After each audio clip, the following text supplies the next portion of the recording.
Welcome everyone to the 9th edition of Placemakers, a speaker series by CMLC. This year is a very different year. I think every single conversation has started off that way, but today is no different, but we're all so glad to be here. Thank you for taking time out of your day. If your schedule looks anything like mine, which I'm sure it does, is that you have back-to-back Zoom and team meetings. And this is another one that we've added to your calendar, but we really hope that it's enlightening, entertaining, hopefully a little bit, and maybe a bit educational. So thanks for taking the time out of your day, and looking forward to the conversation that's coming up. So just a little bit of information for you as we're going through, just before we start on the discussion. There are live transcription services enabled on this Zoom call in an effort to be more inclusive and accessible for all. So you'll see that there's a live transcript button along the bottom menu, and where there's a button that says more. So click on more if you'd like to access those services. So I'm Kate Thompson, President and CEO of Calgary Municipal Land Corporation. And despite that we're all joining virtually here today and coming from what's likely many corners of Calgary, corners of Alberta, Canada, North America, and some a few beyond, we are all here to talk about the Arts Commons project. And we acknowledge that we are gathered on the traditional territories of the Siksika, the Pienai, the Siksika, the Piikani, the Kainai First Nations, the Stoney Nakoda, comprised of the Chiniki, the Wellesley, the Bearspaw First Nation, and the Tsuut'ina First Nation. The confluence of the Bow and the Elbow have long been a traditional gathering space for those Treaty 7 nations.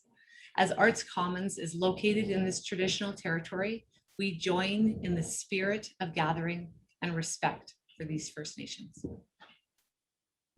Here are a few technical housekeeping items that will be important for you before we get started and talk about what is Placemakers. So at this time and throughout the presentation, the chat feature has been disabled.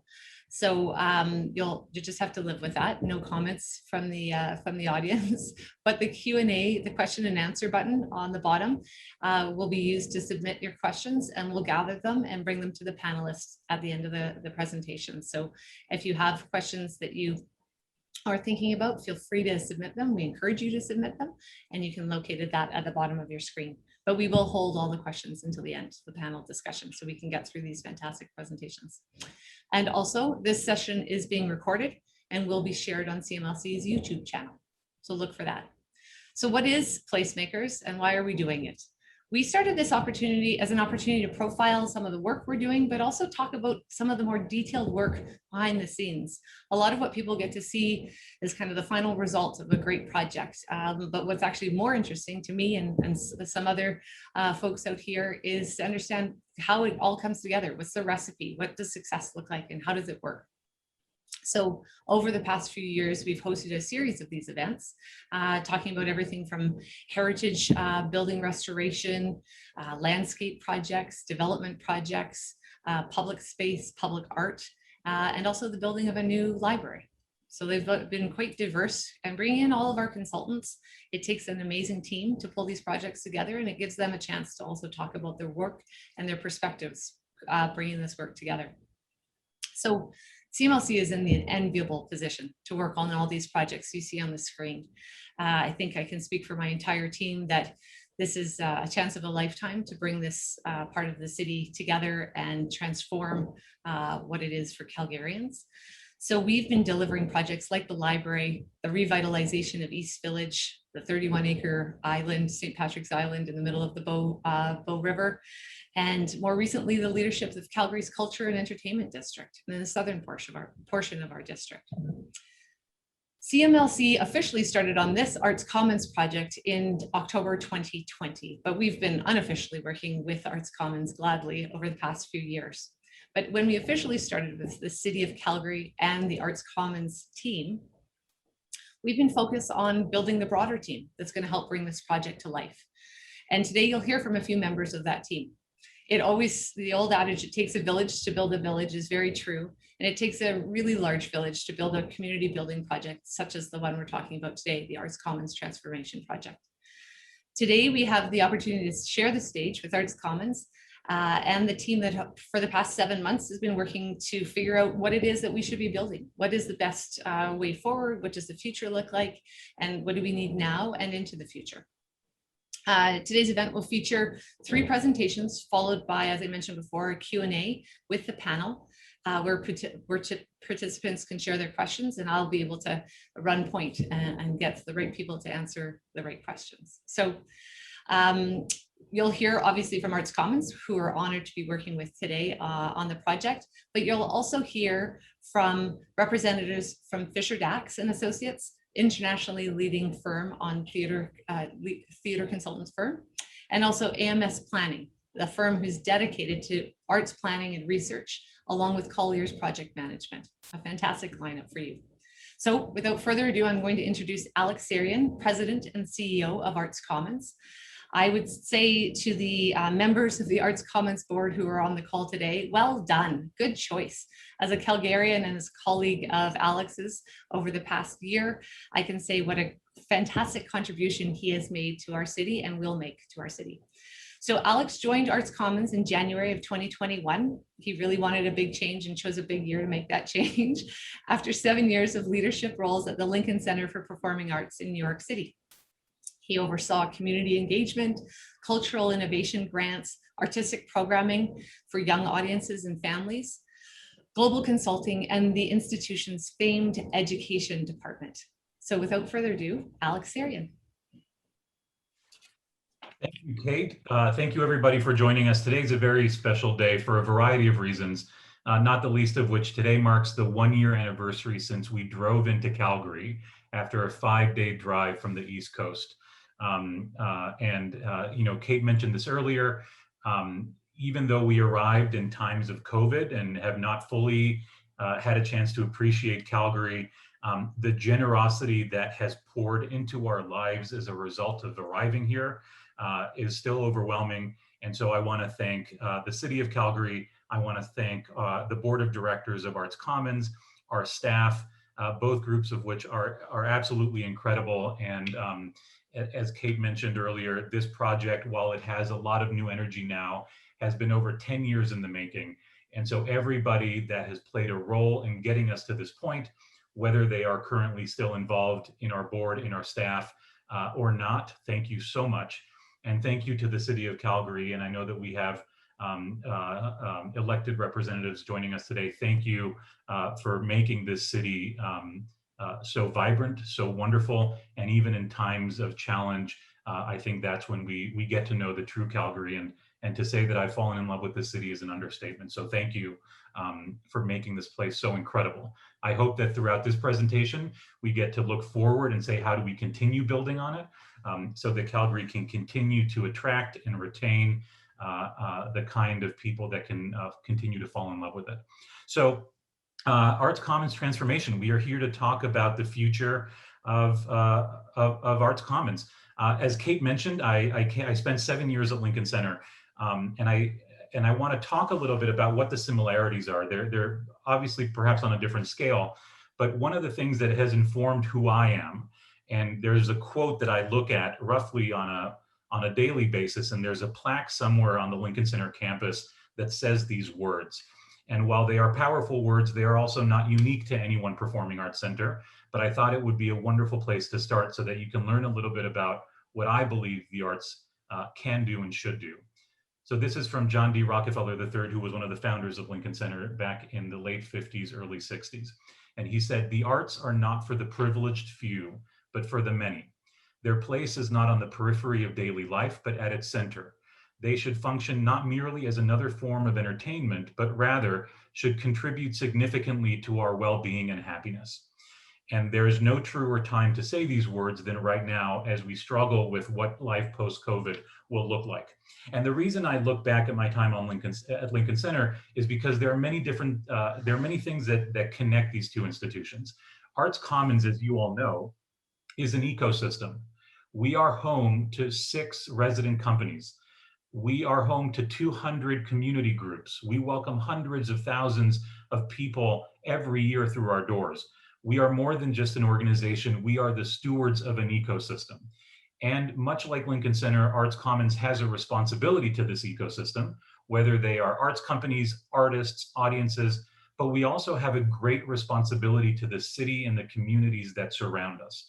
So how do we, for lack of a better phrase, get our house in order in order to talk about collective impact and our responsibility to the city of Calgary and the communities that make it up, all of the communities that make it up. So with that in mind, I would like to share a video of who Arts Commons is and who and the work that we do and how much we can't wait to see you all over the next few months. The halls are empty, the venues dark, but our desire to gather is stronger than ever. You see, Arts Commons is more than a building, theaters, and galleries. This is where memories are made, experiences are shared, and art is created. This is where assumptions are challenged, minds are opened, and diversity is celebrated. The arts bring people together. Through the arts, we gain understanding, perspective, and inspiration. Through the arts, we find connection with others and ourselves. And while we aren't able to be together right now, we are standing at the ready for when we are all able to welcome you back through our doors. We will have much to celebrate soon, and we can't wait to see you.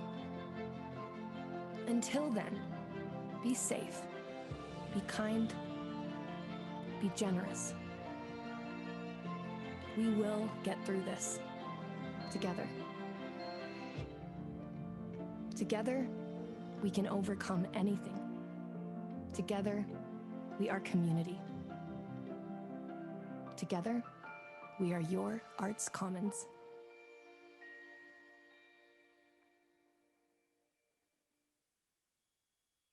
Thank you. Hopefully that shares a little bit about who we are. For those of you that have not had an Arts Commons experience, hopefully you will join us soon. For those of you that have, we cannot wait to see you again.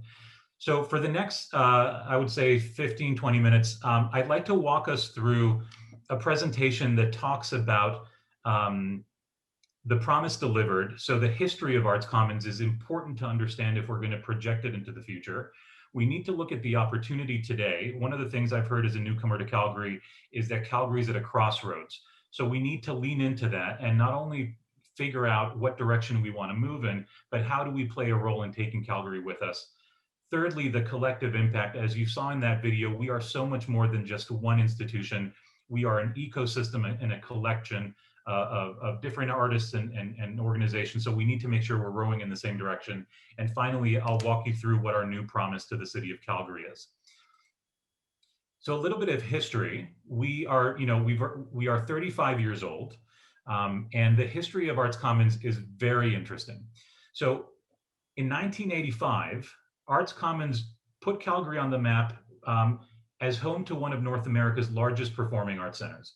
What's amazing, and we'll talk about how Calgary has changed, but when the population of Calgary was around 500,000, the city of Calgary and some incredibly influential and powerful and generous folks said, Calgary needs to be home to one of the largest and most vibrant performing arts centers in North America. So when we opened in 1985, we were designed to serve around 300,000 patrons annually. Today, or I should say pre-COVID, we were reaching numbers in the 600,000. So well over double than when we opened. When we initially kicked off, we were designed to be a home, an affordable and subsidized home for 3 world-class companies, Alberta Theatre Projects, the Calgary Philharmonic Orchestra, and Theatre Calgary. Today, we are home to 6 resident companies, of which Arts Commons is one, because in addition to being the stewards, we also program. And yet, with that amount of growth, both within our building and outside, our footprint is still the same. We are still the largest arts center in Western Canada and the 3rd largest performing arts center in the country, even 35 years later. So now is the right time to be looking at the world around us, looking at ourselves, reflecting and saying, how do we grow with the world?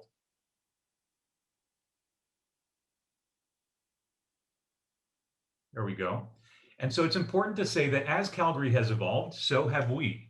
And one of the things that I'm incredibly proud of is the amount of communities that we work with every year. And just a snapshot of who we are. Every year we work with over 40,000 students and teachers. We welcome 400,000 patrons to ticketed events. We welcome 150,000 patrons to free events. As an ecosystem, we work with almost 2,000 artists every year. And I am very proud to say that when I look at the programming that Arts Commons is responsible for, that 72% of the artists that we engage represent Black, Indigenous, and people of color communities. And that is something that we will always continue to strive and do better for. But it is incredibly important that as I talk about Arts Commons, that this is a performing arts center for Calgary and all of Calgary, whether you are on stage or in our audiences or working or serving or volunteering with us. So a little bit about the opportunity. One of the things that you can imagine I've heard of over and over again is Calgary is not the same Calgary as 1985. We have changed. We are at a crossroads. Now is perhaps not the best time to invest in arts and culture. There are so many narratives that are coming our way that are begging the question, how can we justify this kind of investment, this kind of reimagining at a time when things are so challenging? And the answer is, there's never been a better time to lean into the challenges of today's Calgary, to invest in a better tomorrow. And the one thing I always say is that even though we talk about Arts Commons transformation as this expansion project, some of you might have heard me say that the transformation of Arts Commons cannot lie in the hands of construction. This new building, this new complex needs to be the physical manifestation of transformation that is already underway. We cannot wait to break ground to say that Arts Commons is transforming. Arts Commons is transforming on a daily basis. And so what I want to talk about a little bit about our world today is how we have transformed so that when we talk about the future of a building or the future of a complex for Calgary, that the transformation has started, and it has started with Calgarians. So a couple of things to showcase is that we are increasing access to the arts even during COVID by offering an incredible variety of digital offerings and the creation of Arts Expeditions, which is our outdoor concert series, which will continue in 2021. Access to the arts during COVID has never been more important, and we are finding safe ways of bringing that to Calgarians and bringing Calgarians to the arts. I am very proud to say that we have started the multi-year development of an institutional Indigenous strategy in consultation with Indigenous elders and under the mentorship of United Way of Calgary. Now, while this is important for us to reflect on the land that we live and work and play on, it is also about educating ourselves in terms of how do we welcome new perspectives into our way of living. So while it is a study and an understanding and an appreciation about the way that Indigenous thinking and Indigenous living might influence us, it's also about opening ourselves up to every sort of perspective, internally, programmatically, from a governance perspective, and you're going to see a lot more of that over the next few years. And then finally, the question of technology cannot be overlooked. The relationship between the live arts and technology has only just begun, and I'm very excited to share that in February of this year, we announced a partnership with Canon, a long-term partnership with Canon, through which we will look, Arts Commons will look at what the future holds for the performing arts as it relates to its relationship to digital technology. So Arts Commons is beginning to be a hub for this kind of work, and as we think about our future, that will only get stronger. The other thing I'd like to talk about is the amount of engagement we've had during what is seemingly the largest era of disconnect between people. And while I can't wait to see everybody in our building again, hopefully this fall, there are a couple of things that I want to shout out in terms of how we've remained connected to Calgarians in terms of engagement and support. Some of you know about our Nat Geo Live series that we usually have in person over the course of a year. Under any normal year, we would have welcomed a maximum of 20,000 people in person to see this show. As of today, and we still have another one to go, we have over 55,000 people registered for our free series online. And what this means is that there has been an 84% increase to the folks that are watching this series. And I'm also really proud to say that 47% of these 55,000 are new people to Arts Commons. So not only are we keeping our audience engaged, we are actually making new friends in the process. The second thing is we are also working in terms of bringing the live experience to Calgarians. So over the course of COVID, meaning last year and this year, we're looking at doing approximately 100 free outdoor concerts in all of the 4 quadrants, not only bringing the arts to local audiences, but also hiring local artists. This idea of placemaking across the 4 quadrants of Calgary, in every neighborhood in Calgary, we have a responsibility, and we will continue to do that well beyond COVID. And while I never want to measure our success financially, that is also something we need to look at. And the generosity that has come our way has been truly staggering and very humbling. There's been a 175% increase in individual giving to Arts Commons since COVID began, with over 900 new donations coming from folks that have never given to Arts Commons before. So not only are we making new friends, we are sharing our value proposition and inviting Calgarians into being a part of it. And I know that I mentioned how special our board was. And if this next point does not illustrate that, I don't know what will. But since COVID started, we have almost reached $1 million through board giving alone, and that's from every single member of our board. So even in times of challenge during COVID, we have remained incredibly engaged and have found ways of communicating our value proposition to all of Calgary. Now, I spoke about our population growth. So when we opened in 1985, Calgary had a population of around 625,000. A recent report shows that by the end of this year, Calgary was projected to reach over 1.6. Now, while that might have changed because of COVID, what we do know is that even during the pandemic, the population of Calgary did grow. So what this means to us is we need to embrace and reflect and celebrate the growing diversity of Calgary. We need to create additional space for community-led activations in the downtown core. We're currently turning away requests for events, and that just pains us because part of our mandate is to be of Calgary and for Calgary. So to be able to increase the amount of square footage so that community-led groups and community-led activities can take place, not only in our building, but in the downtown, is a huge part of why we're doing this. We also need to pay our respects and recognize that our success is hinging on the success of the resident companies.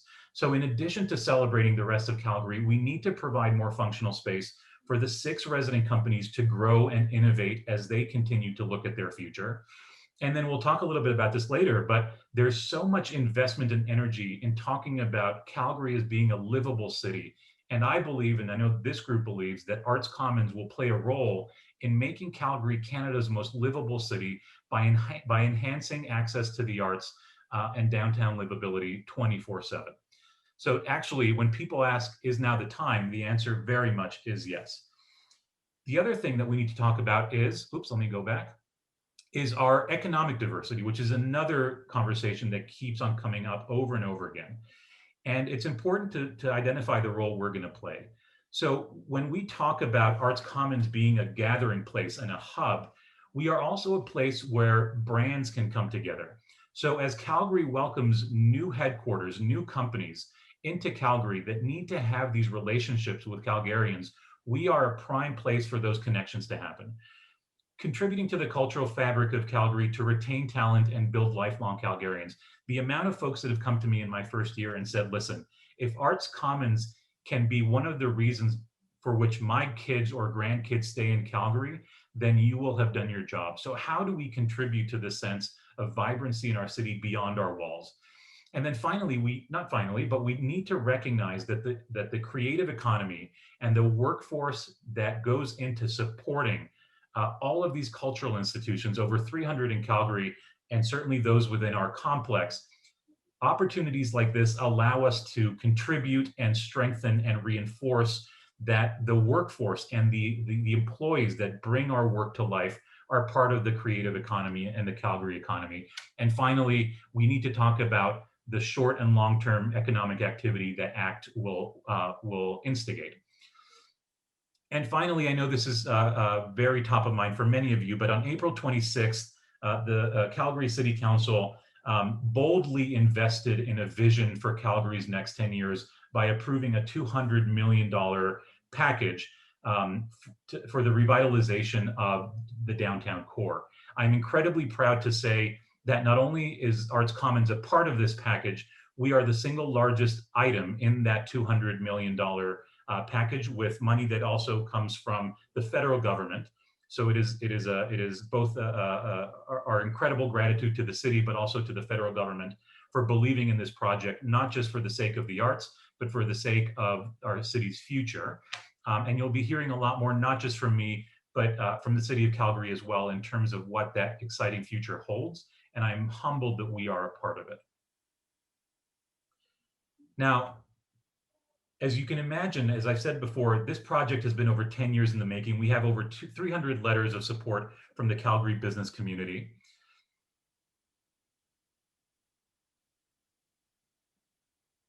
And again, going back to the ecosystem, it's important to recognize that ACT will guarantee the sustainability of a subsidized home for world-class companies, artists, and audiences. It's important that we understand the role of a performing arts center in terms of elevating this ecosystem, elevating all boats to make sure that we can contribute to the volume of vibrancy. So more space means that we can have new and diversified revenue streams, but it also means that we can modernize our 35-year-old facility and start aligning the incredible work that happens in our current venue with an expansion both physically, programmatically, and philosophically. So the collective impact, and this is something that I'm very passionate about. So when I talk about Arts Commons, it's important that people understand the complexity and just how much we do. So ACT is going to support this ecosystem, and you've heard me talk about the ecosystem over and over again, but this is what we mean by it. It's an ecosystem that impacts the lives of over 600,000 people annually. And when you look at Arts Commons, there is the Arts Commons that is responsible for programming, and we have education programming, we have incubation in terms of working with new artists, we have galleries and visual and media arts throughout our entire complex, and then we have Arts Commons Presents, that is essentially our programming arm that joins the other resident companies, and I'm going to give them a shout out because they are part of the reason we are who we are: Alberta Theatre Projects, Calgary Philharmonic Orchestra, Downstage, One Yellow Rabbit, and Theatre Calgary. But we also have third-party promoters. We have tenants, we have catering, we have the 200 community partners that come through our building, not just with their programs and artists, but with their audience and families as well. So this is what I mean when I say the Arts Commons ecosystem and the collective impact of what we stand to serve in terms of a benefit to Calgary. So when I say about the ecosystem, I also mean that we need to be a gathering place.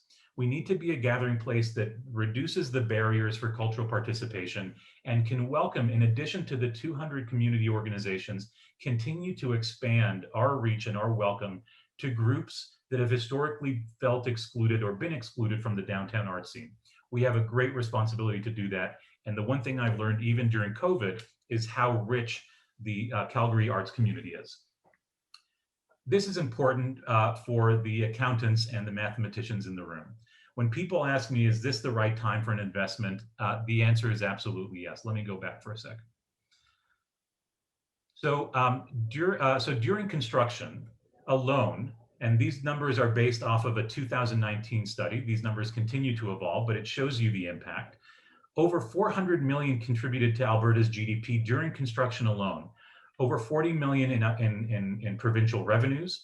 We will create almost 3,500 jobs in our province during construction and create over $260 million in Alberta labor income. That's just during construction. The question then becomes, what is the impact beyond that? Once ACT is finalized, we will continue to have an economic impact, a positive impact on Calgary and Alberta. We will contribute almost 60 million annually to our provincial GDP, almost 6 million in government revenues. We will support almost 745 jobs in our province and have 37 million in annual labor income. So this is the right investment, not just for the livability of Calgary and Alberta, but for its economy as well. The other thing that some of you have heard me talk about is the sustainability. So I come from the US, where the arts sector is perhaps overly dependent on the private sector. And so I've come into a community where I feel so fortunate for the level of government support at every level. But we are still perhaps overly dependent on public funding. So how do we think about the future of Arts Commons so that we can become a little more self-sustainable financially? And so the idea that when we expand, we also expand and diversify our programs. And in doing so, we can attract and we can pull different levers in terms of earned revenue. So increased opportunities for Arts Commons and the resident companies to innovate and grow also means that we can have increased opportunities for community and for-profit organizations to be a part of our community. And in having a wide portfolio of different types of activities, we are looking potentially at an annual operating surplus of $420,000, which is earned revenue that we can reinvest into Arts Commons to make sure that we are subsidizing the use of our venue for our resident companies, investing it back into artistic programming, and investing it back into community engagement and access for Calgarians. So it's also a wise financial move to make from an operating perspective. And of course, I'm so humbled again, as I mentioned, the three orders of government, that we have the support. These are a couple of quotes.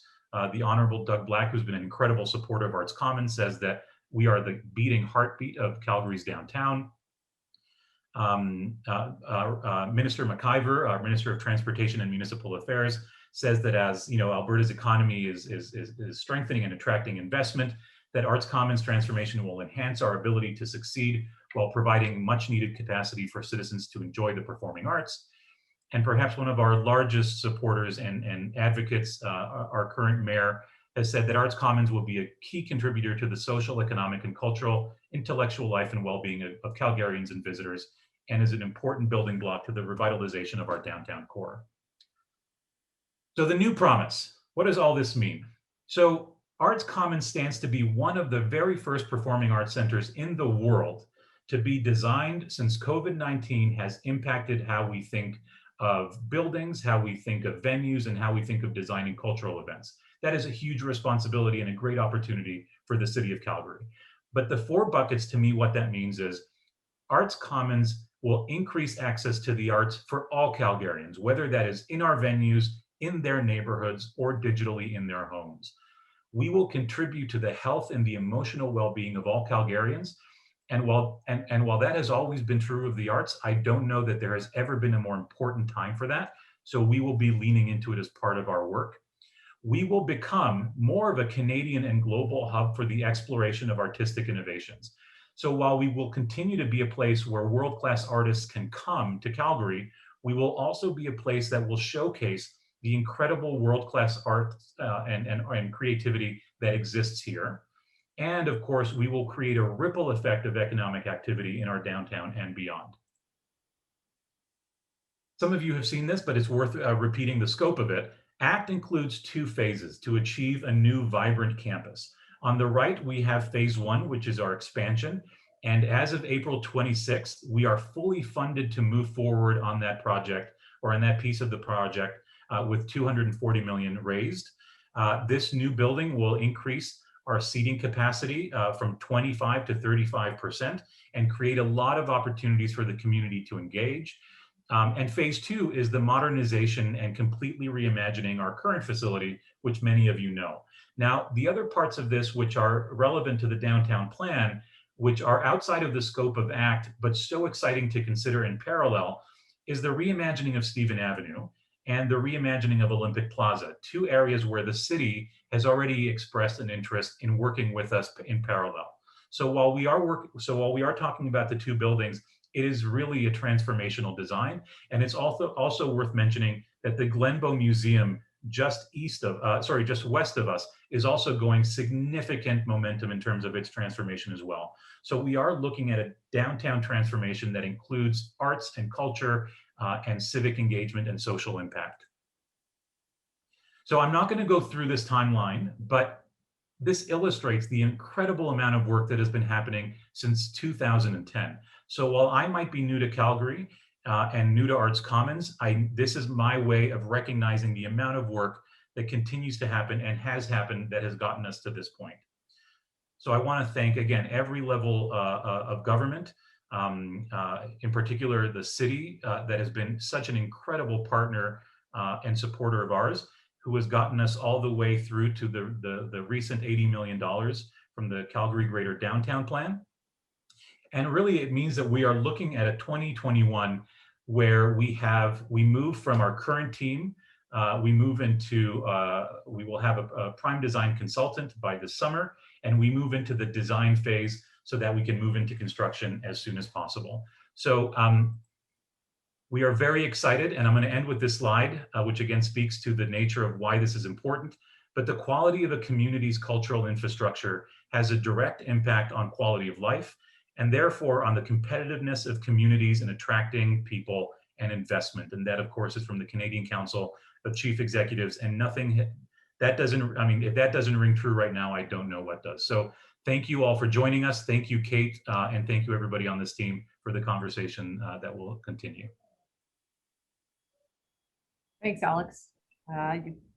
Excellent information. I loved your message about the transformation has actually already begun. I think it's so true.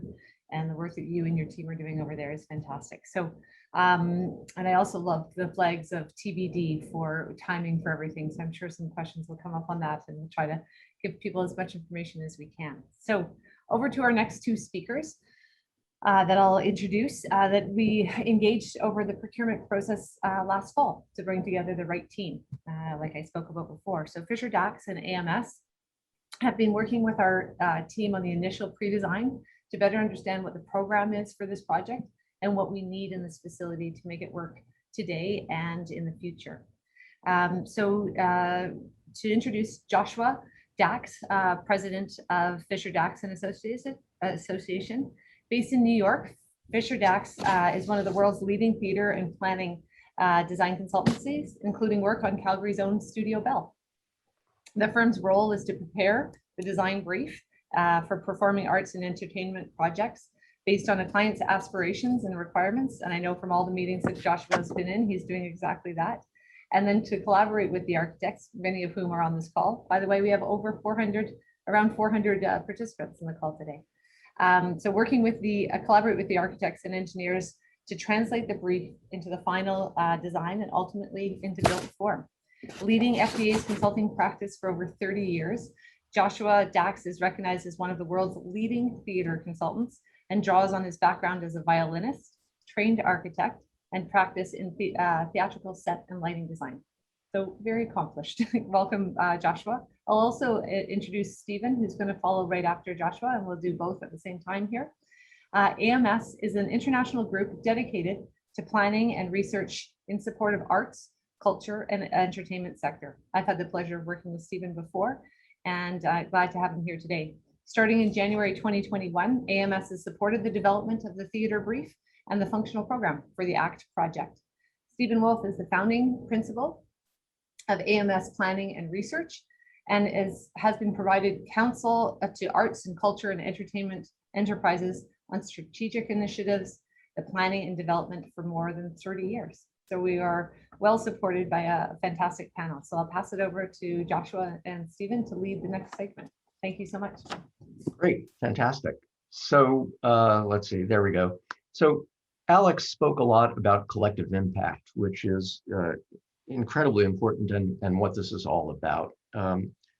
None of this impact happens without a very important class of individuals that we call artists, who are brave enough and fearless enough to stand up in front of the rest of us and try and express something, and probably get criticized for it in the process. So as we talk about this in the context of a design and construction project, it's an appropriate question to ask, what would be an ideal space, an ideal theater for them to use? Well, in fact, there is no such thing as an ideal theater. There are as many ideal theaters as there are artists who have something to express and an audience that's interested in engaging with that work.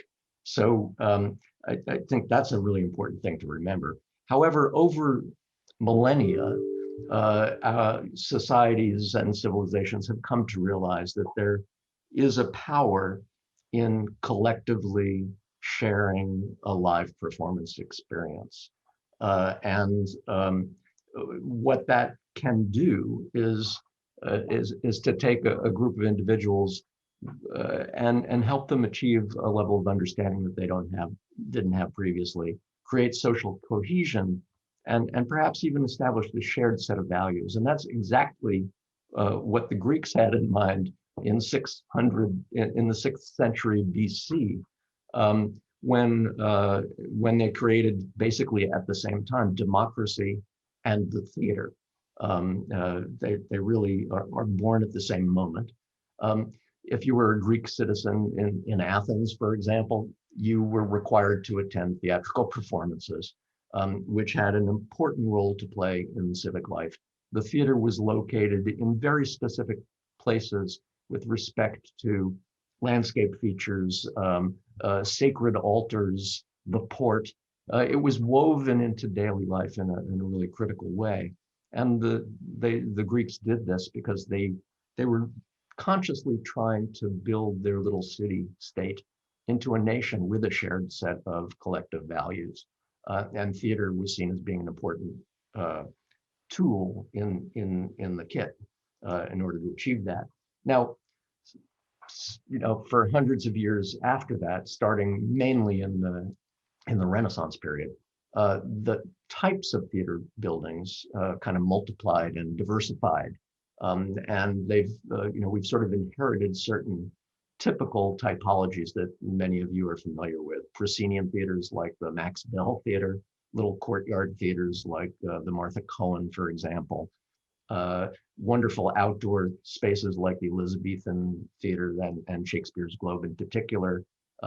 Thrust theaters like the famous theater at Stratford, Ontario. Arena theaters, there are many, many kinds, and these continue to evolve. So over the next little while, Steve and I are going to talk about the pressures and forces that begin to cause change to these physical typologies and where things might be going.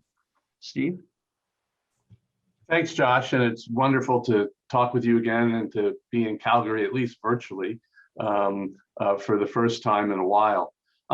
Josh set the stage for you. Alex put it in context. I'm going to bring us and start in the middle of the 20th century, when the first performing arts center as a concept started to emerge. The early performing arts centers were created, as Alex suggested, to be the home of resident companies, and what we refer to as Generation 1 performing arts centers might well describe Arts Commons when it opened in 1985. The iconic facilities that we all think about, Lincoln Center in New York, the Sydney Opera House, the Music Center in Los Angeles, or the Kennedy Center, were all built on a premise that excellence was the standard against everything that was happening there. It was a really, really interesting phenomena that happened over just the next 5 or 8 years, when the industry discovered that downtown performing arts centers had a magnificent secondary effect. They created place, they energized the streetscape, they activated other kinds of buildings. And we went through a second generation of performing arts centers that was all about that secondary effect, whether it was adaptive reuse of existing facilities, as is the case in part of Arts Commons, or it was new construction around the world. This notion of performing arts center as place was focused on an efficient strategy to drive economic activity. And that took us, I don't know, from the early 60s, when Lincoln Center and other venues opened, into about the mid-1980s. The third generation of performing arts center that emerged in the 1980s and into the 1990s was out of a recognition that we started to have cookie cutter venues. The same thing was happening in all these venues across North America, around the world. And how could the centers be more based in community? And there were two lines of business, if you will, that emerged. Both of them present in the Arts Commons transformation strategy. There was the community engagement strategy, whether it was through education programs, which Alex has a tremendous amount of experience and will probably talk with us some more later, or it was that the buildings became civic function spaces, civic living rooms, indoors or outdoors, was an important part. And we shifted our measurement of success to talk about the kinds of impact or effectiveness we were delivering. And that carried us on largely into the turn of the century. It's nice to be able to say that. But what we learned and what we've been able to chart in the fourth generation of Performing Arts Center is the iconic space, the Civic Postcard, in addition to having all of the other characteristics of generation 1, 2, and 3. A home for excellent programming through resident companies, the notion of creating economic impact and economic energy in community, being a place that community sees that its living room. We also began to see performing arts centers put competitive cities on the national and international map. Your mayor, Nahid, who I've known for a lot of years, hope I'm not disclosing something, but at one time, Arts Commons board member, understands this importance of cultural infrastructure and making Calgary a competitive place. So the fourth evolution of success became about engagement. How many people can we touch in how many different ways? And Alex shared some incredibly compelling data with you. The tremendous increase of 100% people served from what was anticipated to what actually has been happening. And the opportunity now for growth on the magnitude of 25 and 30%. Now, as we're dealing with the twin global issues of the pandemic and social justice, as we're bringing together the role of cultural enterprise as a civic anchor, we're starting to see a fifth evolution. We're starting to see the role of the Performing Arts Center as a hub, as a place where civic discourse, conversation, questioning, the kinds of things that Josh mentioned at the top, social cohesion, the notions of shared values are becoming increasingly important. And there are some wonderful, wonderful examples across Canada, in Montreal at Place des Arts. This is the former subterranean subway connections in the lower right here, where there are now over 400 programmed arts experiences a day, to trash collecting on the river, or in Durban, South Africa, former inmates talking about recidivism and how to prevent youth from going down a path they might not want. The new measure is about equitable institutions. And one of the big challenges in thinking forward about Arts Commons is how that we make it a place that is easily accessed, inclusive, welcoming, and broadly heterogeneous. So Josh, you want to lead into that and we'll go from there?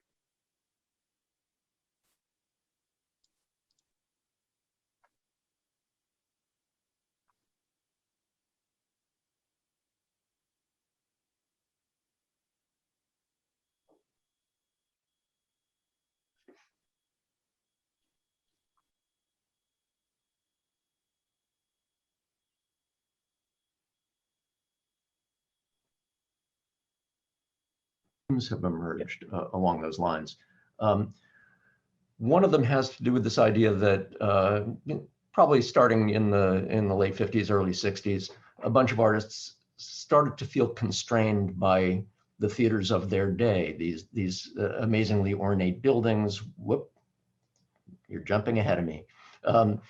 These amazingly ornate buildings with red floor seats and chandeliers and ornamental plaster, and they wanted to find less structured ways to engage with their audiences.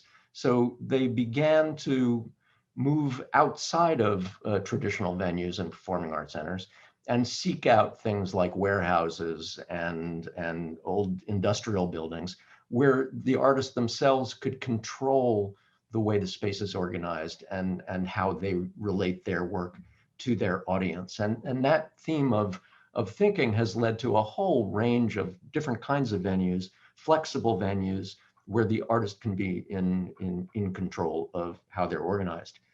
At the same time,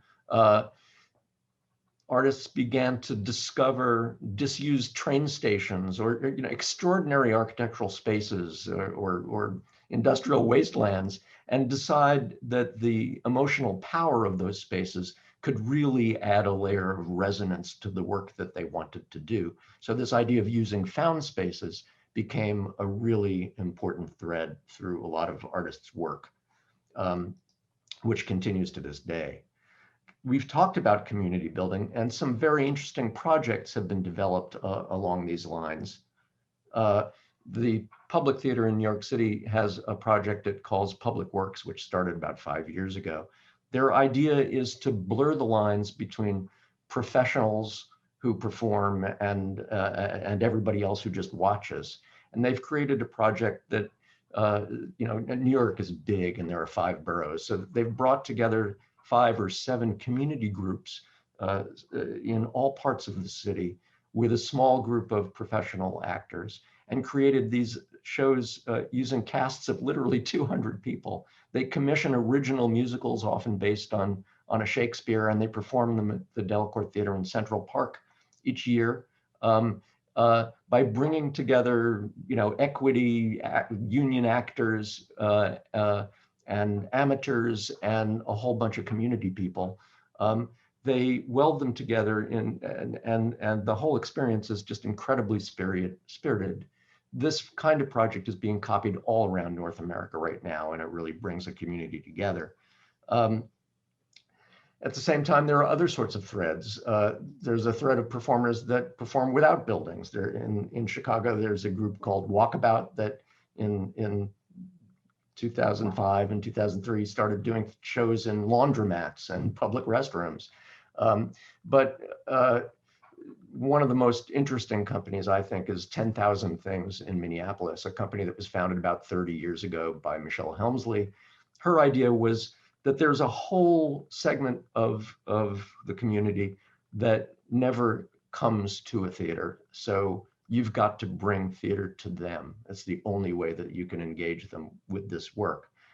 So she created a company that goes into prisons, homeless shelters, retirement communities of one sort or another. They set up a rectangle of 100 chairs. They only use costumes and the things that you're allowed to carry into a prison. And they do very challenging work. And the excellent actors that work in this company, she only hires fantastic actors, say that the best audiences they've ever played to are these kinds of audiences that have never darkened the door of a traditional theater building, but are incredibly engaged with the work when it's brought to them in this way. So exciting things are being done. Scale is another thing that's being toyed with. There's a wonderful company in New York called Exit Pursued by a Bear. If you're lucky enough to be on the mailing list for this company, you get an email that says, hey, if you're interested, we're doing a thing next Tuesday night. Here's the address, bring a bottle of something. And you show up. It might be somebody's loft, or it might be an empty office. And you meet a group of 30 or 40 strangers. You have some hors d'oeuvres and the wine that you brought. And then you sit down on whatever's available, and they perform the first act of an original play or musical with excellent actors, really well done, in an incredibly intimate setting. At the intermission, they serve a meal that they've cooked themselves. Then they do the second act, and then there's live music and dancing well into the night. At the opposite end of the spectrum, there's a whole thread of work that's being done that I describe as art on an industrial scale. And there are some venues that have cropped up in order to house this work. One of the first was Jahrhunderthalle in Bochum, Germany, in the kind of rust belt of German industry. This is an old steel plant that was repurposed, and it is the home for 3 months each year of the Ruhr Triennial Festival, where it hosts performances of opera, plays, music, poetry, all kinds of work. Here in this country, the Park Avenue Armory is doing exactly the same kind of work. It's shown here with a socially distanced seating arrangement that I designed for a Bill T. Jones performance about a month ago. The drill hall of the armory is enormous. It's 200 by 300 feet. Artists can do all kinds of things that they couldn't possibly do in a traditional theater. And that's the point of spaces like this, to do things that can't be done anywhere else. Interestingly, both of those were existing venues. They were in effect found spaces. And their success has led to the development of a new building type, in fact. The Shed, one of our projects in Hudson Yards on the west side of Manhattan, is essentially an effort to say, hey, let's build a found space for industrial scale art. So we did. The Shed goes one step further. The entire enclosure of the building is on railroad wheels, and it rolls, it can deploy over a plaza, or it can retract up against this condo tower that you see here. So very interesting idea of a new building type entirely that's developed. Flexibility is another incredibly important theme, both artistically and economically. For a concert hall in Nashville, Tennessee, we devised a pretty inexpensive system, all things considered, that allows the room to be transformed from traditional seated condition for symphony concerts to a completely flat floor for banquets and wedding receptions and events with entertainment and cabaret tables. And that can happen in about 40 minutes. Another project along those lines is this one in San Antonio, Texas, which has an amazing piece of Canadian-made technology, I might add. A company called Gagnon Laferret from Montreal makes this amazing system. Every row is an elevator, and on that row is a row of chairs that can flip up from below. So that row can either have a flat floor or it can have a row of chairs. And you can adjust the topography and achieve either a seated condition or a flat floored condition at will.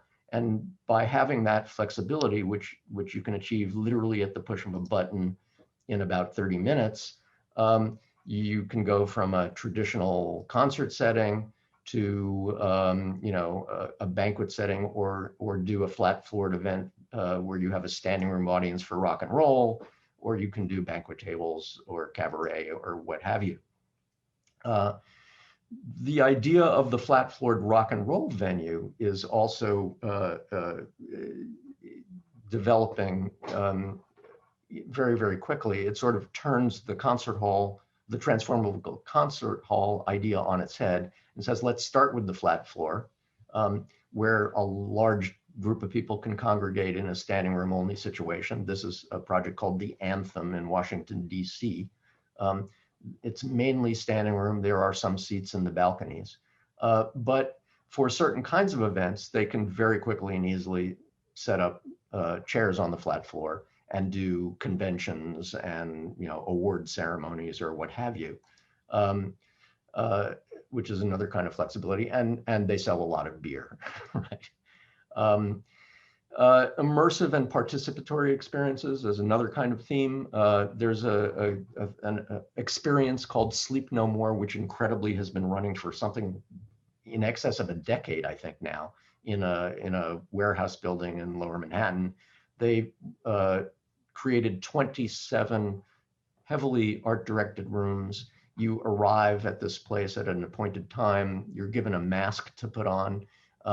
And then you're let loose to run around in these 27 rooms, encountering performers doing things, and then you chase them around the building as they perform something that's kind of loosely based on Macbeth, and then you all go to the rooftop bar and talk about what you saw with your friends. Another kind of experience that's become very popular all around the world, in fact, is this idea that has different names. This is Escape the Room in New York. You and a small group of friends are locked into a room with a bunch of clues, and you have to uncover the way to escape from the room in an hour. And so you're timed, and you either make it or you don't. People are also trying to reinvent the classical music performance paradigm, right? We're all used to sitting rigidly in our seats and in silence. And for many, many years, concert halls were getting bigger and bigger. At the time that Lincoln Center was built, it was not unusual to see a 2,800 seat or 3,000 seat concert hall. And the acoustics, achieving acoustic excellence in a room of that size is actually not very likely. So in the years since then, I'm happy to say that seating capacities have been coming down. It's more typical to find something in the 15, 16, 2,000 seat range. Jack Singer Concert Hall is about 1,700 and change. And that more intimate setting gives you a much better relationship to the music and the music makers. But more than that, you are finding the inclusion of a lot of media with classical music performance. This is the New World Symphony's Hall in Miami, which integrates lots of projection surfaces and projection systems, and they commission artwork to go with the music that they're playing to transform their experience. Using non-traditional formats is another approach. This is at the Park Avenue Armory. I designed an event called Philharmonic 360, where we divided the orchestra into 3 groups on different platforms in different places in the room. Some of the audience were on large seating banks. A lot of the audience were sitting on the floor like me in this. The conductor was in the middle, and they performed a program of work that was designed for to be heard spatially. In other words, with musicians in different locations with respect to the listener. So that idea of a non-traditional format is powerful. And that's also what led to the development of a thing called the sound box. Michael Tilson Thomas, the conductor in San Francisco, saw that there was a underutilized opera rehearsal hall next to his building. He managed to secure its use, and they created a room that is essentially a big rectangle filled with projection equipment and a very sophisticated audio system that allows musicians to play from anywhere and be heard well. So you might see a small ensemble, as you see here, all together in one place, or you might see a percussion ensemble where each of the 7 percussionists is on a different platform somewhere else in the room, and the electronic system is making it possible for them to hear each other and for the audience to hear them well. You know, in the past, classical musicians would recoil in horror at the idea of amplification. Michael embraced amplification in order to make informality possible. And that's an interesting new trend. So is the idea of the kind of informal cabaret. There's a space in New York called Le Poisson Rouge. Their slogan is serving art and alcohol. It's essentially a jazz club, but they bring together lots of interesting people, including opera singers like Anna Netrebko, or they mash up Yo-Yo Ma and, you know, a hip hop artist to do an unusual evening. And finally, COVID has brought us to this moment where theater companies are totally embracing the idea of streaming their content. I mean, they had to for the last 15 months. Many companies have announced that they will continue to do so. So they will present work on stage live, but they will simultaneously stream it or record it for streaming. And by the same token, the National Theater made this announcement, and some others. By the same token, VR and AR technologies are becoming more sophisticated and more accessible. And because of that, they're getting into the hands of artists more. And artists are starting to figure out how to use these technologies to create experiences that can be shared in real time with performers and audiences. And we don't know where that will lead in terms of the work or in terms of their spaces. So back to you. Thanks, Josh. So you've set the bar pretty high for us, right, Josh? The buildings have to do all kinds of things these days. It used to be just let's gather some people around a circle at the floor where an epic would take place. But from the perspective of management, these buildings are a tool. They're in service of the civic engagement that we want to create. And the last 14 to 16 months, to pick up where Josh left off, has certainly showed us that there are a set of challenges that predate COVID that we need to address, and a set of opportunities given the things that we've learned about. So historically, our performance buildings have really been a constraint. What happened on our schedule, when we wanted you to be there. The buildings were iconic, some might say unapproachable. We have a favorite term of art that Josh and I use called threshold anxiety. You know, there was certainly a day, and maybe for some still, where as you walked up to the Metropolitan Opera House, if you didn't have your tuxedo and your Italian translation dictionary with you, you wondered whether or not you should be there. In the more recent past, the demands on ticket revenue and earned revenue in particular, which leads us to depend on popular titles, some of which are amazing pieces of art, Hamilton as an example, others of which are simply commercializations, creates a set of constraints. The sector has become broadly integrated. Space, until innovators like Josh start to get involved, was really fixed. Either it's on a proscenium or it's on a thrust stage. None of this devised space, discovered space. And unfortunately, we weren't competitive in the amenities department. The local hockey arena or the local minor league ballpark was serving better food and drink than most of our performing arts venues were. But that's all changing.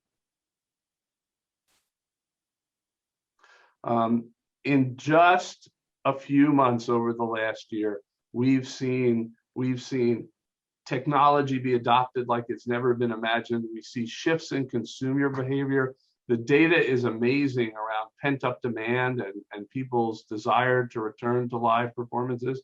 We're seeing business collaborations that we've never seen before, while at the same time we're managing economic inequity, social and racial justice, and really thinking about how we define place. And our buildings and our enterprises that run them need to contribute to that. I think there's three things that as a sector, performing arts centers need to overcome, and we need to see how our buildings can help us do that. We need to understand that just being busy isn't necessarily being effective. We need to understand what our purpose is and why we do what we're going to do.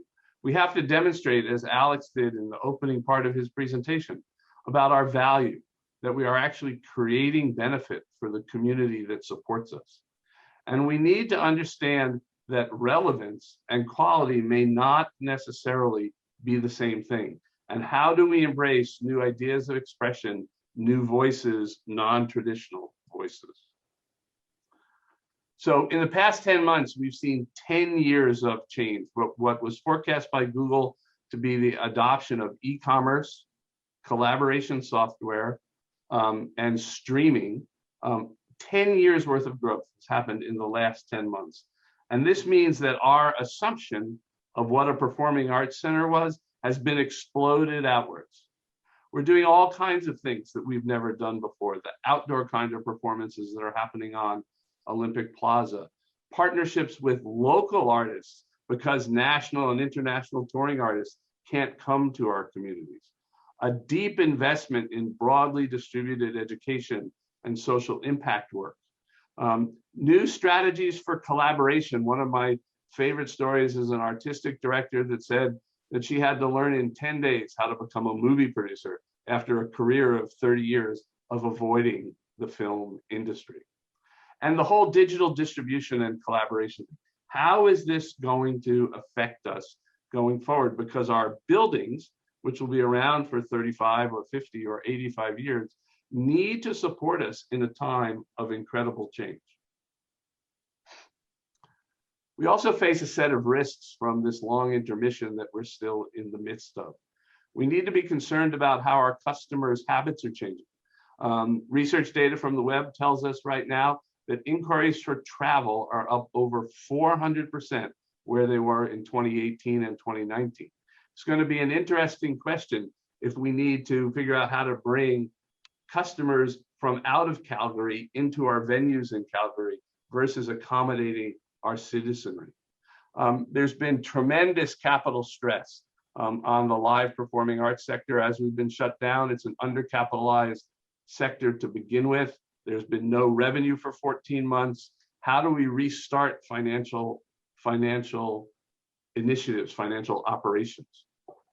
The ability to take artistic risks runs head on into that question of financial capacity.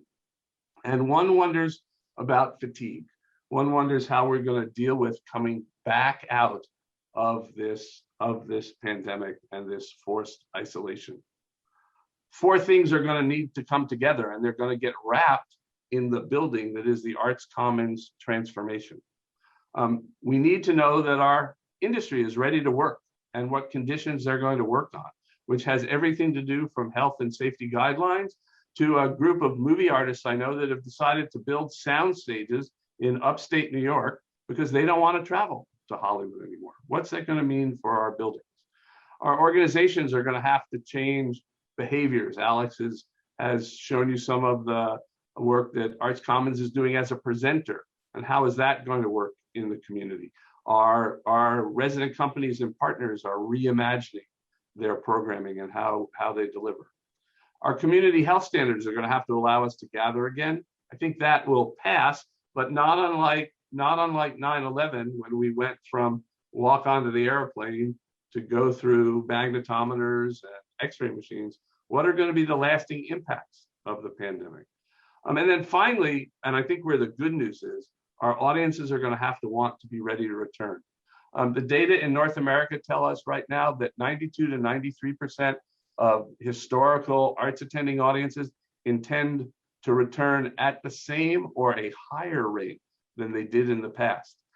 As of the end of April, our last survey of about 10,000 people across the United States, already 72% of them had been vaccinated and were anxious to return to assembly. So what is that going to mean for us as we go forward? And I think it's shifting the conversation from what we do to why we do it, thinking about our buildings in a way that they address the question of where we are and how we go forward.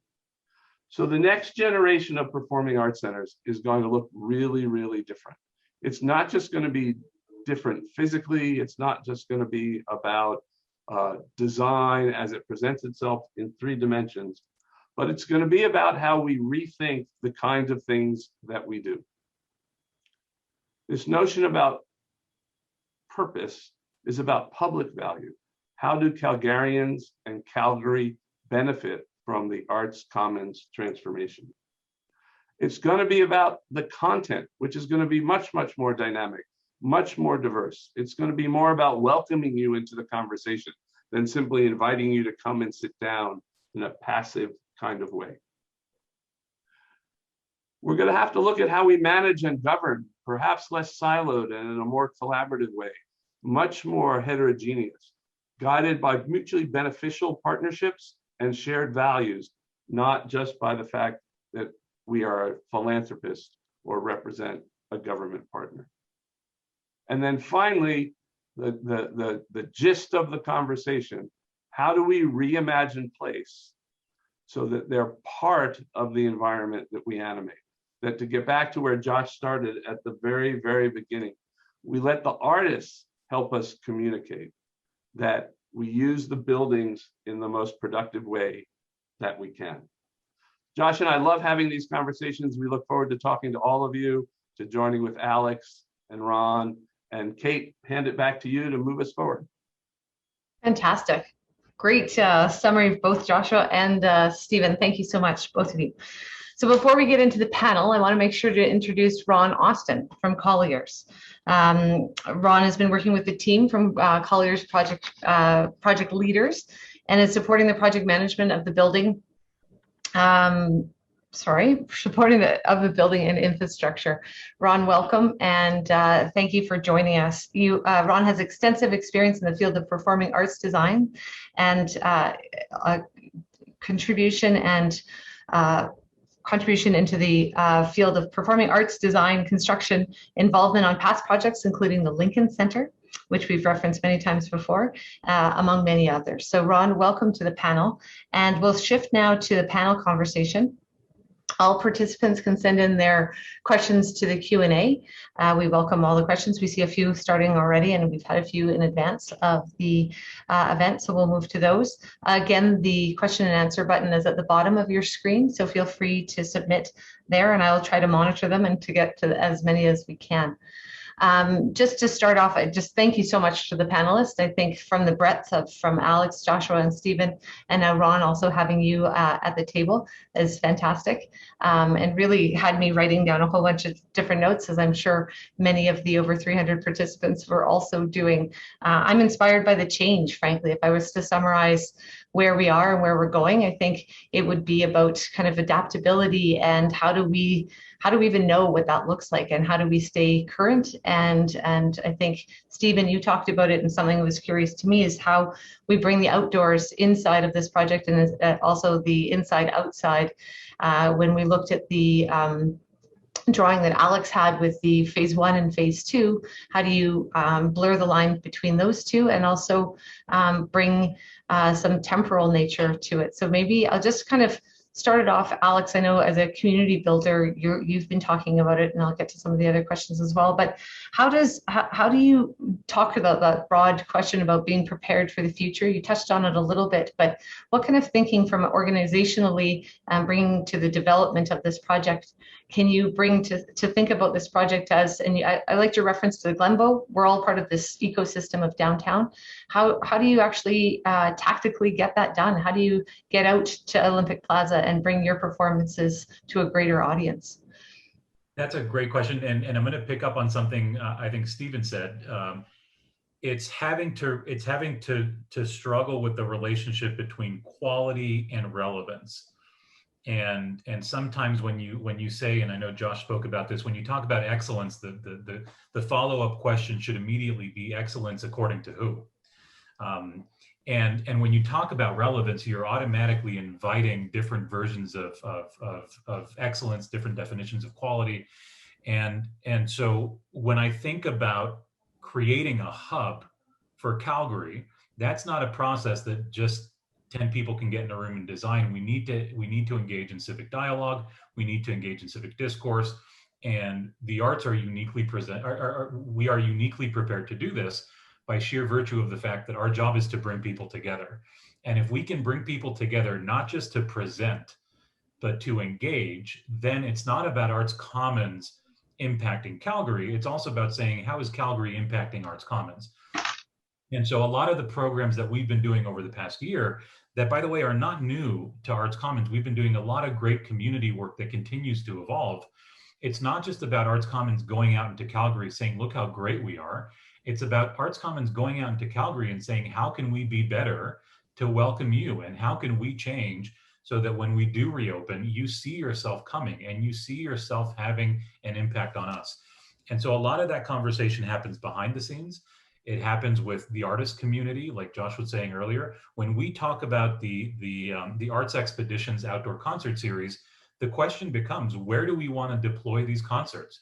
What communities do we want to engage with? How can we hire local artists that represent that community? So we're hiring from within and celebrating from within.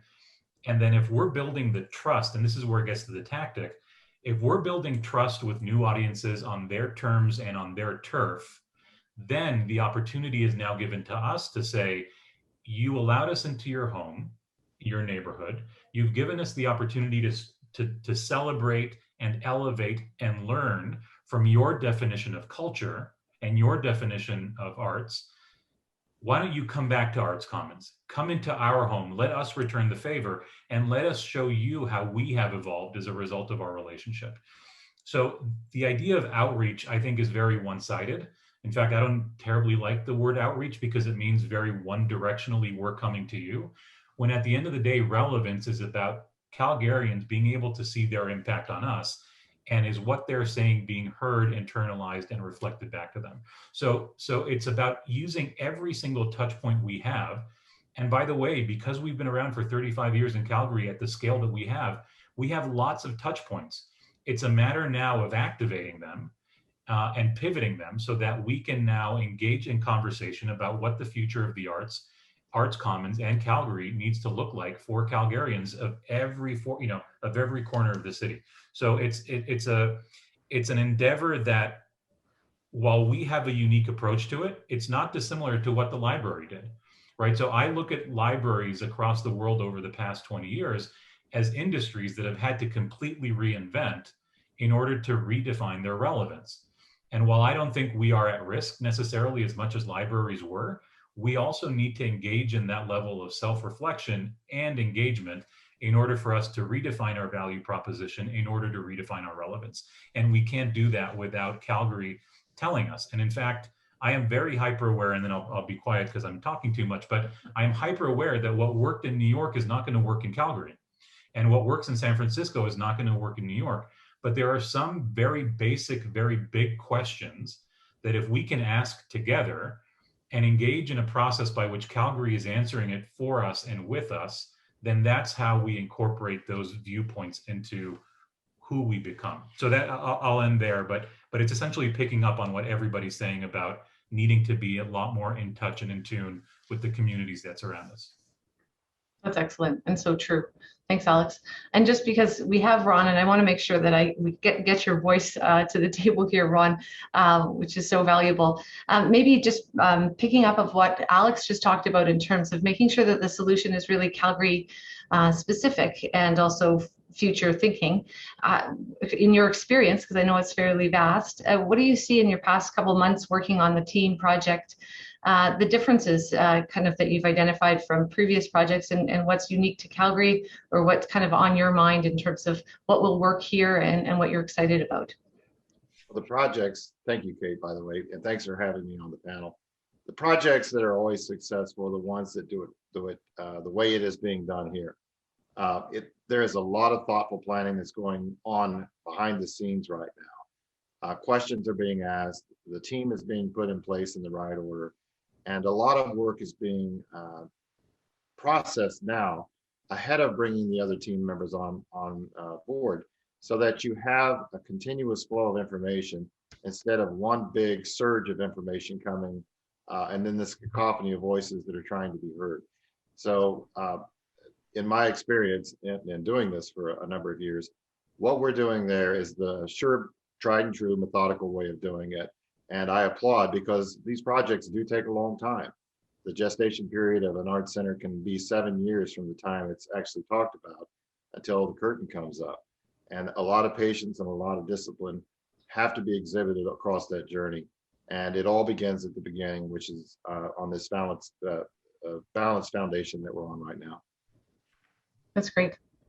Good answer. Thanks, Ron. Glad to have you on the team. I'm just going to move to the question and answer and kind of start directing them to some of the panelists. The first one actually goes to me. So Doug asked about how can we call the Stampede in the former Victoria Park the cultural district? And Doug, it's a good question about kind of the name Culture and Entertainment District. And it's something that we've talked about with Alex and all of our partners in Calgary about what is the southern half of our district, the CMLC district, to be called. And it's really interesting. I think if we're successful, the lines become blurred between what downtown is, what East Village is, and what the Beltline can offer. And we do create a really relevant cultural city and entertainment city, of which Arts Commons is a huge part. The question about what makes this district the Culture and Entertainment District. I mean, culturally, this has been a gathering place for many, many years for the Indigenous background, but also from an entertainment perspective from Calgary Stampede, another one of our partners, over 100-year history in the area. So it is Calgary's lucky. We're a young city, but we also have some really great history, and we've got some great future ahead of us. So I think that's kind of the origin of the Culture and Entertainment name. Likely things will shift as they do. Neighborhood names shift and change, but we're working together on kind of how to bring the aspects that already are inherent within our district and highlight them. So thanks for the question. Then I'm going to go down, make sure I'm doing these. We had another question about timeline. And announce the objectives to complete our other projects that CMLC has the pleasure of working on, the BMO Center expansion and the Event Center. And this project could this project go faster, essentially, to paraphrase Don for you. I hope you did an okay job for that. And the answer is CMLC, as one of the funding partners in this project, the Arts Commons project, is looking at opportunities available to us now, especially with the announcement that Alex talked about the $80 million and what that avails to us. Obviously, we all know what's happening in markets and everything else right now, and we're also very, very excited to bring this project to Calgarians. So working with the city and doing our CRL forecasting and making sure that we can start it as soon as possible. So that's that question. And then a good question also about the program, and kind of building off some of the question, Alex, you and I had chatted about from Bill about our preliminary analysis. And then maybe this goes to Joshua and or Ron. Does the site work for the proposed program? What are the key logistical challenges? And also a follow-up to that same question is, are you designing a program to fit the site? And so maybe between Joshua and Ron and or Alex, if you want to jump in on that, some of that question. Well, I'll jump in. If we've designed a program that doesn't fit on the site, then we probably Then you're done a off. very good job. So I hope we've designed a program that will fit on the site. You know, the site is an incredible opportunity. It's a wonderful site. Arts Commons has a great advantage in being across the street from Olympic Plaza, which in many ways acts as a kind of beating heart in the middle of Calgary, and a natural gathering place for its population. So the idea of being across from the plaza, as it's always been, is important. But with the addition of the Phase 1 building, which will be on the west side of Olympic Plaza, Arts Commons will, in a sense, start to embrace the plaza and be two sides of the plaza. So as a design opportunity, the way in which the new building and ultimately the Phase 2 literal transformation of the existing building will change or enhance the relationship between Arts Commons and the spaces and the people that are attending Arts Commons and the plaza, you know, I think is going to be one of the joys of the new building and designing the new building. At the same time, there are all the usual puzzles, the +15 level, how you thread that through the middle of a building, and what does that mean to have this other population that's coming through on their way, you know, perhaps from a parking garage to an office or whatever. The idea of bridging the street that divides Arts Commons and Olympic Plaza is an interesting challenge in and of itself, because if you do it badly, you kind of wall off your relationship to all of the wonderful bars and restaurants down the block, or you bifurcate Arts Commons into the east part and the west part on opposite sides of the bridge. There are some really interesting puzzles. And then there are some logistical challenges as well that have to do with the fact that some big trucks are going to have to deliver stuff to the stages in the Phase 1 work, and how those trucks get to the site, how they maneuver onto the site, and how they unload, and what relationship they have to the stages at stage level. Do you have to get everything onto an elevator to go up a few floors? All of those puzzles are ones that we're going to have to untangle as we go forward with our design architect when we dive into all of this. Anybody want to add to that? Well, to address the second half of that question, for all the reasons you stated about how attractive this area is for patrons of the art and for the plaza, that makes it doubly difficult for the constructors that are going to be working for several years to build the project, because those 600,000 people that come to see the arts and those that are going to the plaza typically don't like to come down and watch the construction over a several year period. Logistically, it's going to be a real challenge because of how active and how vibrant that area is. So just finding lay down space for materials and all that kind of stuff will be a puzzle in itself. And the road closures and detours and the noise and the adjacent and the building, the arts on the south side that's trying to be presented while the construction on the north side is going on. can be, a real challenge in itself. The art center is not just at night. The south side, it's a 24/7 operation. While during the day the rehearsals are going on, and they are just as prone to not like the jackhammering as the artists are in the evening.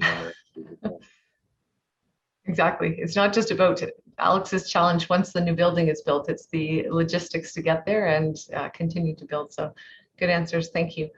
Just returning to the questions, we've got one from Chris here to the panel. So I'll leave it amongst you who wants to best answer it. The concept of creating spaces of ultimate flexibility for artists is very exciting. I agree. And a problem that has been struggled with by theater architects for the past 20 years. I think one wants to create a balance of flexibility with character and intimacy. Where do you think the appropriate balance point occurs? And do you have examples of facilities where this has been substantially achieved? Great question, Chris. Who's up? Hands up. I'll jump on that, and then maybe other people can. And I'll jump on Josh. All right. It would be, we can't possibly design one space to suit all comers to provide exactly the right environment for all kinds of work. But what we can do is recognize that there are, as I said earlier, a real multiplicity of artists with a multiplicity of interests. And a multiplicity of art forms even that can be presented either in traditional ways or non-traditional ways. And I think one of the things that we've been looking at very carefully over these last few months as we've begun to map out what it is we hope to accomplish in this project is to make sure that when we're done, we have an inventory of spaces that is sufficiently diverse to accommodate the broadest possible range of organizations, expanding the circle of the president resident companies to a broader range of additional companies that will have spaces in which to work that are well suited to them, and also spaces that will offer capabilities that the present spaces do not offer today. So we're trying to expand the inventory. I'll kick it over to Steve. I think, Josh, you hit an important point that I wanted to be sure we made, which is that Arts Commons, as one of the largest performing arts centers by number of spaces in all of North America, has a tremendous advantage as it goes through this transformation to have a diversity of space at scale, in form, and in type. And I think that the new development wants to really complement that activity. I think the other thing that it's probably fair to say at the moment, with no taking nothing away from Josh and all his work, the first 21st century theater is something we're just scratching the edges of. And we're talking about buildings that will take us close into the 22nd century. So how do we make sure that we don't make 1950s mistakes of buildings that were meant to be something for everybody and weren't anything for anybody, and invent a space that can be not just flexible. It's a really, really interesting word. I might offer the phrase adaptable as a more accurate word, that to adapt not just in form, but in content and in delivery strategy. And I think that's the challenge that's going to be exciting when we add more design professionals to the team, because the other things that are going to happen is Arts Commons, the enterprise, is going to transform. And its role and its engagement in how it activates these buildings will change. So I think it's a really exciting moment for the city. Absolutely. I like the distinction and the discussion around flexibility to adaptability and the subtle but very important difference. I think we have another question here from Marianne. Great to see familiar faces on this list of Q&A. Has the concept of the Roadhouse evolved from earlier descriptions based on this very broad and ambitious thinking? So maybe Alex, over to you and kind of the underlying ambitious thinking. No, that's a great question. And if I can zoom out, what the reason we talk about the Roadhouse versus the resident house is because historically, and Stephen hit on this throughout his presentation, Arts Commons is siloed. physically, programmatically. We have resident companies that have whose identity is connected to certain venues. And so when we think historically about what an expansion of Arts Commons looks like, it's wanting to both honor the history and honor the future of the resident companies and their work, and they will always be pivotal to the Arts Commons identity, the larger ecosystem identity. It's also figuring out how do we expand and grow and make room for other groups. So the idea of expanding is still relevant.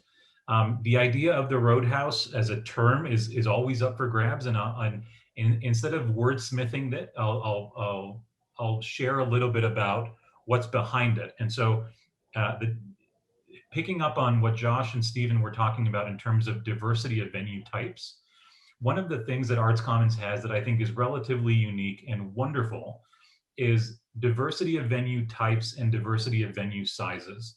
So for those of you that have been into our complex, you know that the Martha Cohen is a completely different experience than the Max Bell, than the Big Secret Theater, than the Engineered Air Theater, than the Jack Singer Concert Hall.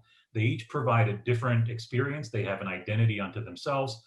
And from a venue capacity perspective, we go from a 100-person flexible space to a 1,800 concert hall, and pretty much everything in between.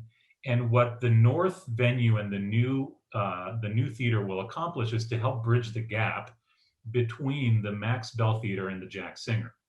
So we're playing into continuing to diversify our venue types. And Marianne, to your question, the relationship with the resident companies in terms of their presence versus the roadhouse is something that we've begun to explore. And I honor their identity and how it's connected to the current venues that they occupy and historically they've occupied. But the world is changing operationally, programmatically. And one of the conversations I have all the time is, why can't the resident companies benefit from the diversity of venues that Arts Commons has?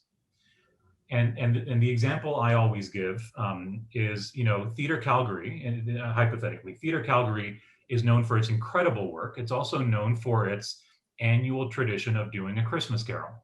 That's sort of like the ballet's version of the Nutcracker.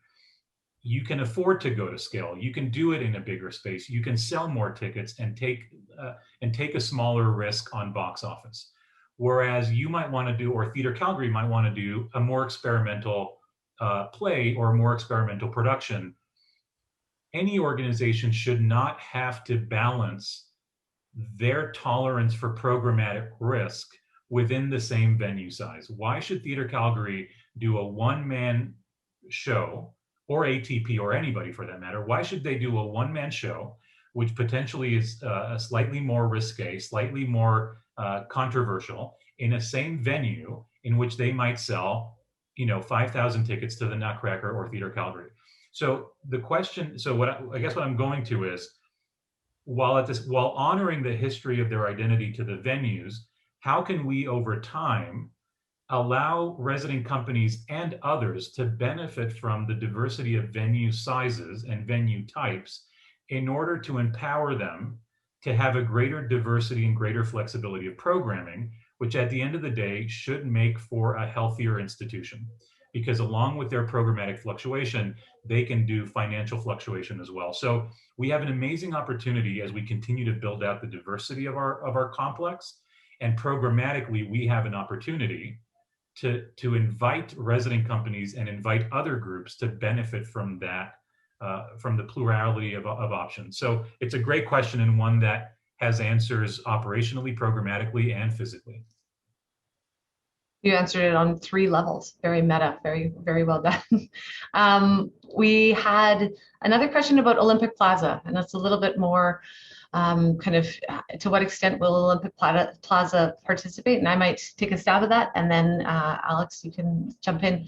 Obviously, one of the benefits of the Arts Commons project, in addition to everything you've heard today, is also its location, the downtown. And I'm going to get to that. Another question for Alex about how this project enables the downtown. But even more relatable is the actual the Olympic Plaza right outside, right between these two phases, as a part of the two phases. So the team, as we're conceiving of it right now, is we want to make sure that whatever is designed in this space allows for the best solution for Olympic Plaza. There's still engagement to come on Olympic Plaza, what Calgarians need and want in that space. We have to be mindful of that. But it is a great opportunity to really envision, when we're putting a project right by Teatro and across from the existing Arts Commons, what is Olympic Plaza, and how do, one of the questions talked about the blurring of indoor and outdoor. That's a perfect opportunity. And our advice and a kind of recommendation to the team is ensure we're not leaving anything, we're not blocking off any opportunities for the landscape architecture component of the design and the overall design of the first phase. How do we set up Olympic Plaza for success as much as we're setting up the building for success? So I don't know, Alex, if you'd add to that in terms of that question of Olympic Plaza. I just wanted to make sure we got that out there. And then there's the second part of that question from Sarah was, how would Teatro interface with the phase 1 development?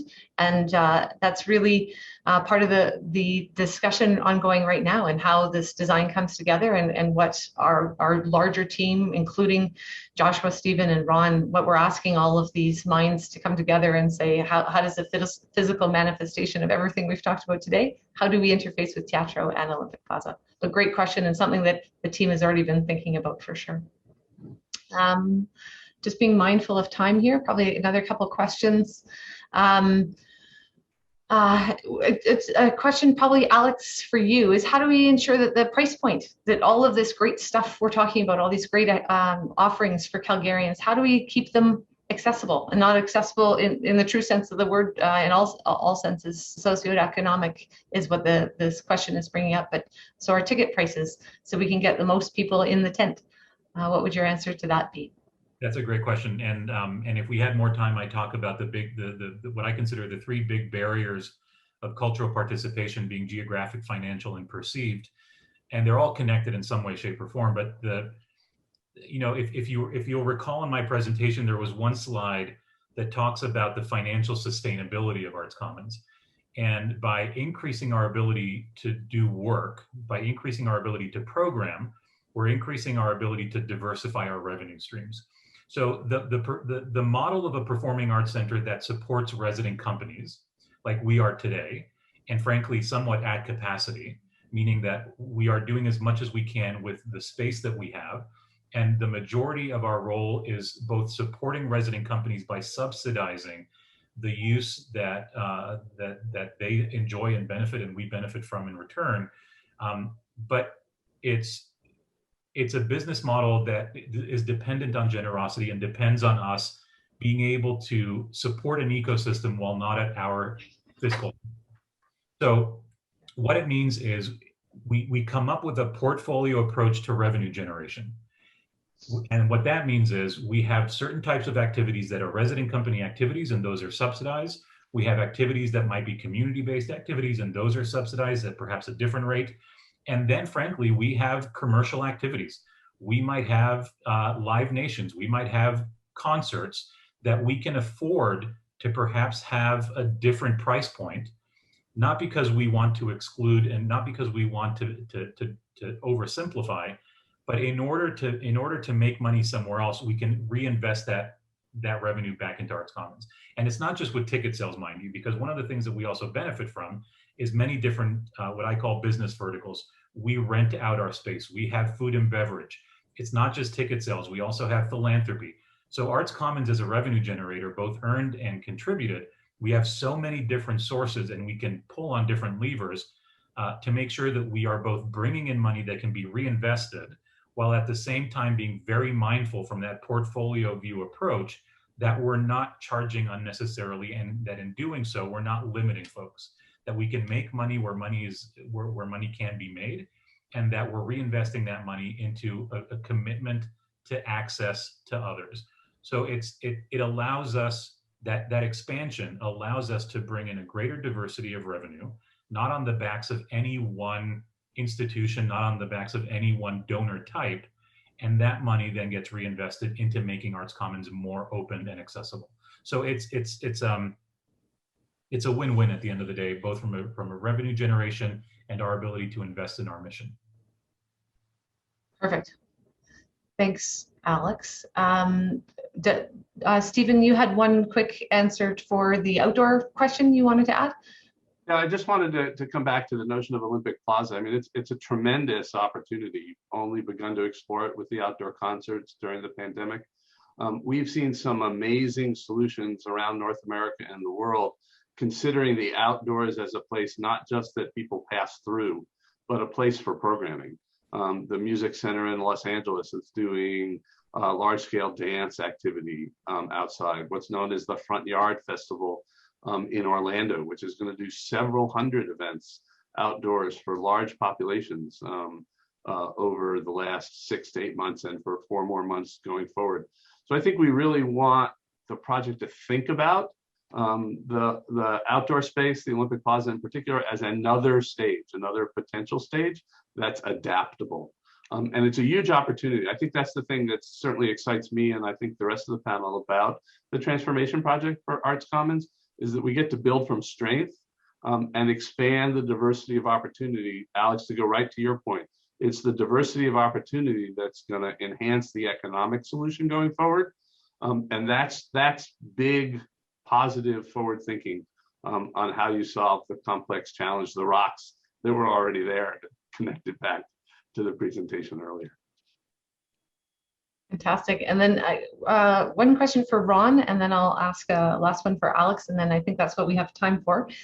So Ron, just a quick question about how are we approaching, and this is a question from the panel, how are we approaching existing facility in our planning, and what does that look like for future team members that are going to be coming onto this team? Kind of how are we approaching the existing facility, and what does that look like? Yeah, the existing facility, I think it came online in 1985. And historically with arts centers, operations there's a dilemma with the operations with capital improvement of facility versus art. When revenue comes in, you have to make a fundamental choice. Are you going to reinvest it back into the art, or are you going to invest it into the building? Many clients don't invest it back into the building, and for good reason. I mean, it is there for artistic presentation. The Arts Commons facility, though, has been benefited by funding, city funding that goes forward, regulatory funding that has allowed it to continue its improvement. But there is a survey going on that's underway now, where all of the existing equipment is being reviewed and evaluated for how much life it has left in it, what needs to be replaced appropriately, and in conjunction with the new design that's going to be coming forward. So it is a great question. It's a complicated issue, but again, the path that the client has chosen in this, which is the right path to choose, is doing it the right way, methodically, taking each step one by one. Once we have that information in hand, then we're going to be able to secure the services of the appropriate design officials and groups that we're going to need. I can just pile on to that just a little bit. You know, there's clearly stuff that, by virtue of the fact that the building was designed in 1985, just needs to evolve. For example, in the wake of COVID, there's, everybody's looking at their mechanical systems and ways to increase the amount of fresh air that's brought into venues. So that's going to have, there's going to be a whole package of work around those kinds of code improvements and life safety and those kinds of things. There may be a new roof here or there that's needed. So deferred maintenance items, but at the same time, we're taking a good hard look, or we're going to take a good hard look at the existing venues, the ways in which they can be improved to do the jobs that they do today better, but also to expand the kinds of work that they can accommodate going forward, and the efficiency with which they can accommodate that work. And there are even probably some venues that will be reconceived, literally transformed into a different kind of venue to expand that inventory that we spoke about earlier. So it's going to be a combination of having a good hard look at how things are laid out, addressing technical issues, and making certain strategic changes as we go forward. Great, thanks for adding in there, Joshua. And so last question goes to Alex. and you've talked about it a little bit before. Look at your face, kind of nervous, but it's coming. It's the same thing that you've talked about. How does ACT participate in the downtown revitalization? We've talked a lot about it. Talked about, I think you already talked about the amount of jobs created. But how does it, how do you feel it addresses the recovery and supports growth in Calgary's downtown? For those of you that attended the April 26th or tuned into the April 26th City Council meeting, I mean, as I shared, one of my first comments was how much we've fallen in love with Calgary, even in times of COVID. Tuning in to that City Council meeting, talking about the future of Calgary was just so exciting and so filled with hope, and not just, but also strategic hope. And it wasn't just a vision, there was a budget, there was money attached to it. And not a single artist or not a single arts organization spoke that day. And yet the arts were part of everybody's remarks, whether they were a real estate investor, whether they were an entrepreneur, whether they were an elected official. Everybody spoke about the arts as something that is pivotal to our city's future. And there was one comment that stood out to me, and I'm going to paraphrase it, but it was somebody that said, if I wanted to build headquarters and I was basing my opinion on cost of living, I would go build a warehouse in the middle of nowhere if that was my filter. But it's the magic balance between low cost of living and high quality of life. And while you bring down cost of living, you bring up quality of life. And it's things like Arts Commons, it's things like Glenbow, it's things like Olympic Plaza, that when you match it with the real estate strategy and the office conversion into residential, that all of a sudden we are part of a much bigger conversation, and we are part of a city's investment into the amenities of a city and not just the infrastructure of a city, although we're talking about a conversation that's both right now. And so to be embedded in that conversation is so humbling. And you will always hear, and this group is preaching to the choir. Arts organizations will always talk beautifully about the arts. I mean, look at me right now. I keep on going. To have non-arts people talk about the value of the arts as it relates to the success of their business, the success of their families in Calgary, there's no greater gift to me than that April 26th hearing, and watching how the plan has embedded Arts Commons and other elements of vibrancy into an economic plan. I wish other cities could follow suit. And I think, and as a result, we have a great responsibility. We can't mess this up, because others are going to be looking at us and saying, this $200 million plan from the city included 80 for the arts. What's going to happen? And so in the same way that people are looking, and people were looking on April 26th, people are going to be looking at us and wondering what happens, and it needs to be part of a much longer term success story. So that's my, waxing poetic on this, but it's a huge part of why Calgary is being so forward thinking as a city. I like that, ending the last question with raising the bar even higher. So thank you so much, Alex. And thank you all for the panel, Ron and Joshua, Stephen and Alex, for your thoughts and insights. I feel the team is already really well set up, and I'm excited for building out the full team and having the RFP for prime design consultants out soon. And really getting running on this project. This project has been exciting from the start, but it's getting really exciting now. And we're fully funded for phase 1, and that's an exciting milestone for any major project. And to be able to work with the City of Calgary, Arts Commons, and all of our partners on this one is really an amazing time for Calgary. So to just close off, hopefully those that came today, we had a great participation today, and thank you all for listening on your lunch hour, extended lunch hour, wherever you are. Public engagement is a huge part of this project, and will filter into the entire team, the larger team, so that we can hear from Calgarians and hear what you want and need, and Alex said kind of what you expect from this facility. And so please, join us in the journey, and you can see the link at the top of the page here with our public engagement, which is already underway. You can find the survey at calgarymlc.ca as well. So thank you all for joining us, taking time to be here and talk about this exciting project. Really appreciate it, and hope to see you soon. Take care and be safe. Thank you.